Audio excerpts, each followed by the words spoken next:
We will now see how we can calculate radiative heat exchange between two surfaces. We will first try to understand the geometric factors that affect such radiative exchange, and in that context we will study what is a view factor. So first let's do a very simple example to see how distance makes a difference in radiative heat exchange. So in this case, we want to talk about radiative heat exchange between the sun and the earth being here. So the distance r is between sun and earth, and small r is the radius of the sun.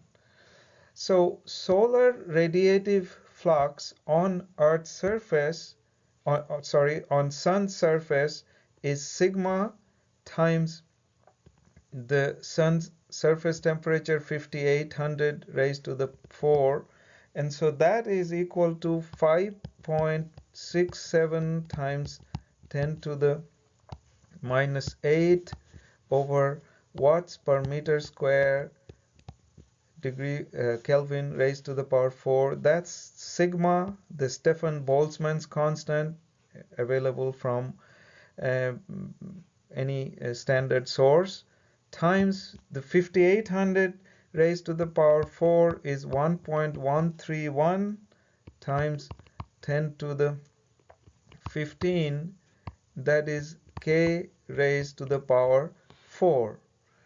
Okay, and so this gives me 6.416 times 10 to the 17, and this cancels, so we get watts per meter square, sorry, 10 to the 7. So this is the watts per meter square of sun's surface that energy is coming out. Now let's look at the solar radiative flux on Earth's surface. Of course, we're not seeing this much. I mean, that's kind of obvious, right? Because we are farther away. So it is that distance effect that we're trying to get at. So distance plays a role. Let's see how. So energy conservation gives, so notice one thing, that the energy coming out from this surface is not getting lost. So it's the same amount of energy that will be coming out of a larger surface and progressively larger surfaces. So it's that same watts that will be incident at the distance where the Earth is. So energy conservation gives that E at the Earth's surface in watts per meter square times 4 pi r square, which is the radius of sun. So E at sun surface times 4 pi r square is the total amount of energy that's leaving sun, and it is the same energy that's incident at a radius equal to Earth's orbit. And so at Earth, if this is my flux, watts per meter square, multiplied by 4 pi r square, r being the distance between sun and Earth, these two should be equal because energy is not getting lost. So let's follow up on that. So at the Earth's surface, then would be sun's surface times small r over capital R squared. And if we put in the numbers, we get 1377 watts per meter square. That is at least 4 orders of magnitude less than what you see on the sun's surface. So it is still solar radiation that we are getting, but we are only seeing it at this watts per meter square. This is simply because of distance. So the energy from here is going in all directions, and it's being spread over a bigger and bigger sphere. So energy per unit surface area is going to keep dropping as we go further and further from the source where the radiation is coming out. We will now see that in radiative exchange, not just distance, but orientation also plays a very important role. This is a standard hot plate that we use at home for cooking, and it has been left on for a while. It's kind of hot, and this is a LCD paper that changes color when the temperature is within this particular range for this paper. Now the LCD paper is radiating heat, and so is the hot surface radiating, but obviously the hot plate is radiating more. The exchange between them, how much of the heat here goes here and how much of this comes here, or how much is the net heat going there, that depends on how the two surfaces are oriented. And right now they're not exchanging much heat. As you can see, the color of this LCD, it kind of stays dark. It will change in a second, as you'll see. So now, without changing the temperature of either surfaces, I will simply change the orientation.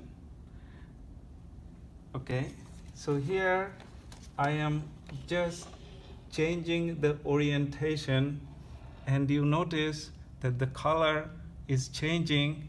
It's because it is now capturing a larger fraction of the heat emitted by the hot surface, and by capturing a larger fraction of the heat, it's getting more heat, and it's therefore heating up. The temperature heating up, and the temperature is changing. So the orientation then makes a big difference in the radiative heat exchange, and this orientation effect is going to be captured in this view factor. Distance also makes a difference, as we know from everyday experience. So for example, if I hold this one close, so of course it has a lot of exchange and the color changes, and then as I keep going farther away, it is intercepting, it is capturing a lower fraction of all the radiation going out from the hot plate. A lower and lower fraction, so its temperature keeps dropping, and so it's getting colder, and it's losing the color. And so now at this distance, it is getting so little heat that the temperature is not rising to the range that is needed for the color change. Okay, so the distance also makes a difference, and this distance effect is also captured in the view factor. Thank you. We showed that distance orientation makes a difference in the amount of radiation exchange between two surfaces. All the geometry factors in radiative exchange are combined into one factor called the configuration or the view factor. And the view factor is defined as follows. F12 is the configuration or view factor between surfaces 1 and 2, and it is the fraction of the radiation leaving surface 1 which is intercepted by surface 2. Because it's a fraction, of radiation leaving 1, it is dimensionless, and also it is between 1 and 0. So all the radiation leaving surface 1 in all directions, only some of it is going to be intercepted by 2. And it is the fraction of radiation leaving 1 that is intercepted by 2 that's called the view factor between 1 and 2.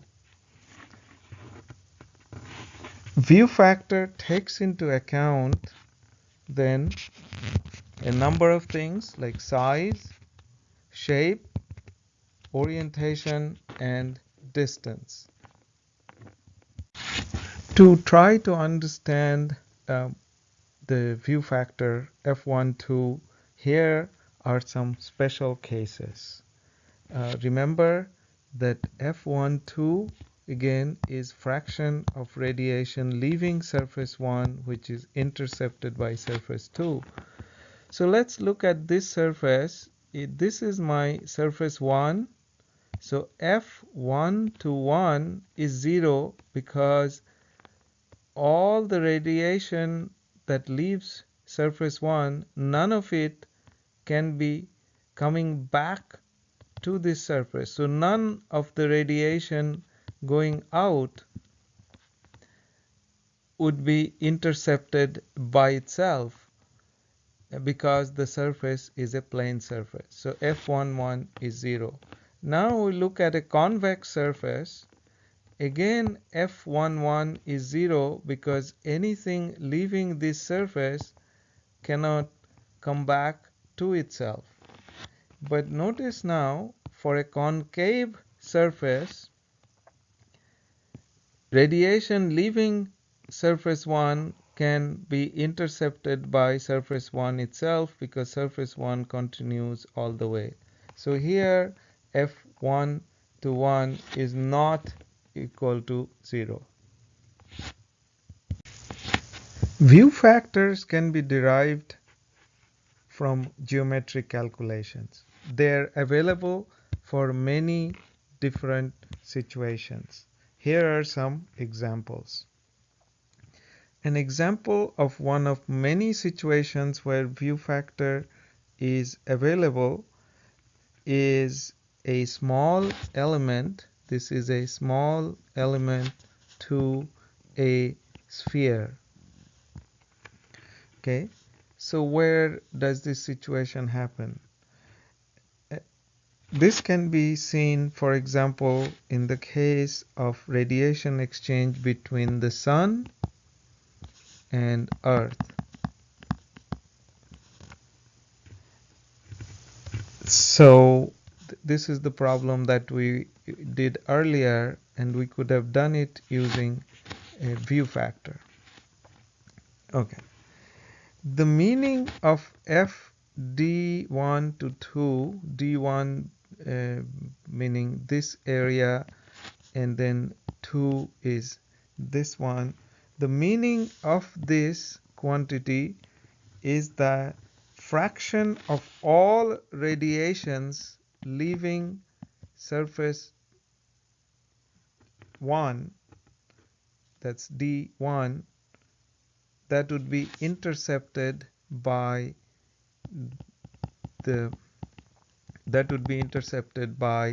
this sphere. So fraction of all of the radiation leaving this surface that will be intercepted by the sphere. And so that's the expression in terms of the radius of the sphere and the distance. Now we can check this expression for limiting cases. That will also give us a little insight. In the limit, as you bring this closer and closer, then R will become in the limit equal to H, or H would be equal to R, and then this expression gives F D1 to 2 is equal to 1. Now this makes sense because if the sphere is brought in so that it's touching, it's right here touching, then all of the radiation coming out from this surface would be intercepted by the sphere, and therefore it leads to a view factor equal to 1. Likewise, we have another formula here for two parallel but long cylinders that are of the same radius. So for that, like that, for that, for the dimensions of radius equal to r and distance equal to s, the formula F12 is given by this, and F12 in this case is same as F21, meaning they are symmetric. In this case, FD1 to 2 is not, this is not equal to F2 to D1. So in general, that is not the case. In fact, the general relation is A1 F12 is equal to A2 F21, called the reciprocity relation. This is always true. So if you have to go from F12 to F21, then you can use this one to convert. But in this case, F12 and F21 are the same because A1 and A2 are the same. By the way, X is related to the distances and the dimension.